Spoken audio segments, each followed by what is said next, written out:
Hi, the second half of version 2.0 is almost here, and with it we are getting a rerun of Jing Yuan. Jing Yuan has been out since 1.0 and on release he was definitely a character of all times.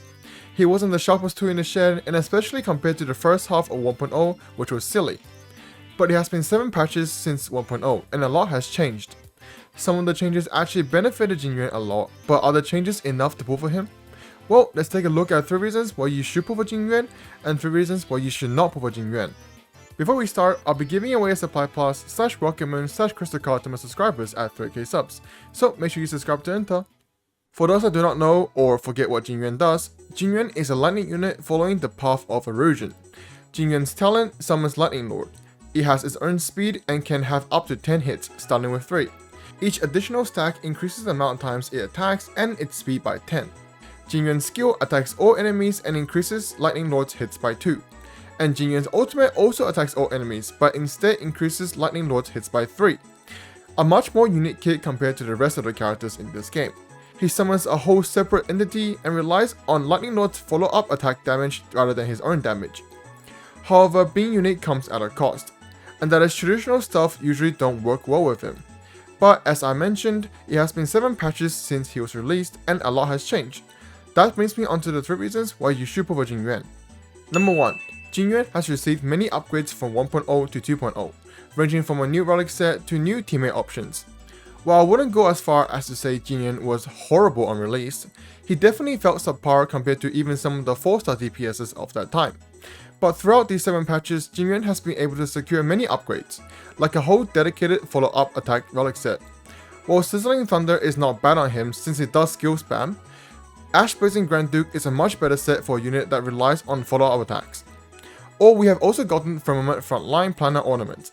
Although we had Ines Zeldo, it is no lie that he also does damage with his skill, but at 160 speed, the whole kit buff makes Firmament Frontline a better planner set. And let's not forget the plenty of new teammates that help him, like a whole dedicated follow-up attack debuffer called Topaz, and an insane buffer called Ron-Mei. Oh, and Sparkle, who coincidentally is perfect for a DPS that needs more actions and skill points. Number 2, now that I mentioned Ron-Mei, when Jingyuan is put in a team with Ron-Mei, Jingyuan becomes one of the fastest toughness breakers, as each separate hit of the Lightning Lord is counted as a separate instance of damage. So at max stacks, all 10 will chip away at the enemy's weakness. This is already a very useful thing, but together with Ron-Mei's break efficiency, don't be surprised when Jingyuan and Lightning Lord together melts the enemy's weakness bar. Breaking the enemy's weakness bar is one of the best things to do in this game. Not to mention the bonus damage with the initial toughness break and attacking opponents with their weakness broken, it means a more comfortable time as you'll be hitting the enemies while they can't fight back. There's a saying I always like to mention when I'm talking about weakness breaks.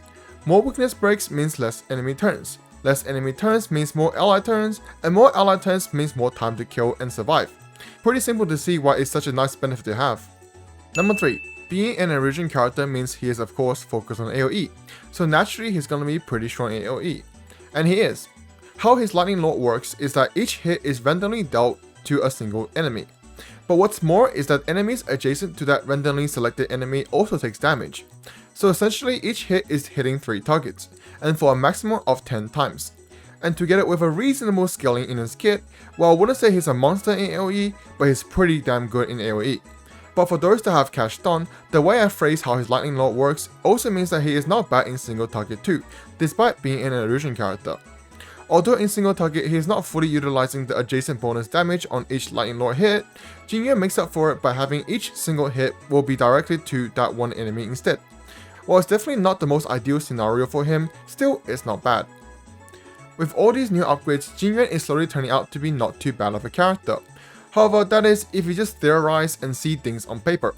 Actually playing him is not quite as smooth as a member of the High Cloud Quintet you expect him to be. So here are 3 reasons why you should not pull for Jingyuan. Number 1.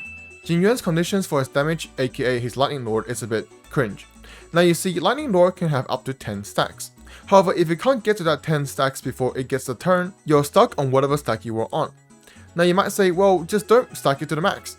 Well, the problem arises that at any stack before 10, Lightning Lord feels kinda weak. Now I'm not saying it's bad, but I'm saying that it is bad. You might think that since each hit has the same scaling, reaching 10 isn't that important. But unfortunately, actually playing him is not the case. Okay, then you might say, well, just make sure you get the 10 stacks every time. Sure, you'll need at least 140 speed and a way to get his ult without relying solely on himself. No, you heard me. The best way to get 10 stacks is through 2 skills and an ult. But he himself doesn't generate enough energy to get ult every 2 skills. And hey, let's not forget the 140 speed, otherwise the Lightning Lord will outspeed you. Number 2. Now hold on, it gets worse. Now looking at numbers is great and all, but actually playing him, boy is he a headache. So first of all, this game incentivizes front-loaded damage, whether it be MLC 12 and its 0 cycles, or Pure Fiction turn counter. You want to dish out as much damage as fast as you can. But what do you know, Lightning Lord is physically incapable of being front-loaded damage. He spawns in the depths of 60 speed, and yet the painstakingly drag him up the action order. So unless you're running an unreasonable amount of speed like 201, yeah, good luck trying to front-load his damage. Oh no, and I'm not done yet. Have I mentioned that any sort of crowd control, whether it be disable or freeze or slow, will negatively affect your damage? Actually, negatively is a nice way of putting it, because hard CC like freeze will straight up make your Lightning Lord lose his turn.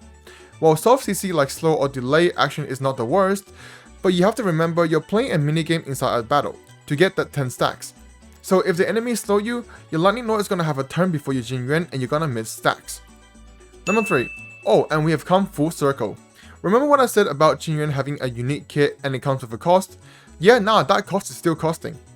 Jingyuan's talent Lightning Lord is a separate entity, so most direct buffs to Jingyuan does not actually buff the Lightning Lord. So all your crit damage and your damage percentage, Lightning Lord straight up ignores them. Your Jingyuan buffs, your Bronny buffs, heck even your Sparkle buffs, all ignored. Yep, although Jingyuan actually still gets buffed and his own attacks do still hurt, at the end of the day, the blunt of his damage is still his Lightning Lord. And until we get things like units or relics or even light coins that's able to directly buff summons, his teammate option will be more limited as he prefers debuffers over buffers. Anyways, as always, remember to pull for your waifus and husbandos over meta. But I have to say, yeah, Jingyuan is most definitely truly one of the characters of all time. Now don't get me wrong, when you are able to consistently reach that 10 stacks and not get CC'd, he has some pretty good damage, and like no joking. But it is just why in the negative skill point Lunate team does his summon loses a turn when Jingyuan gets CC'd, man? Isn't it normally a pet's goal to protect its owner when they are in need of help or damaged? Not to run away.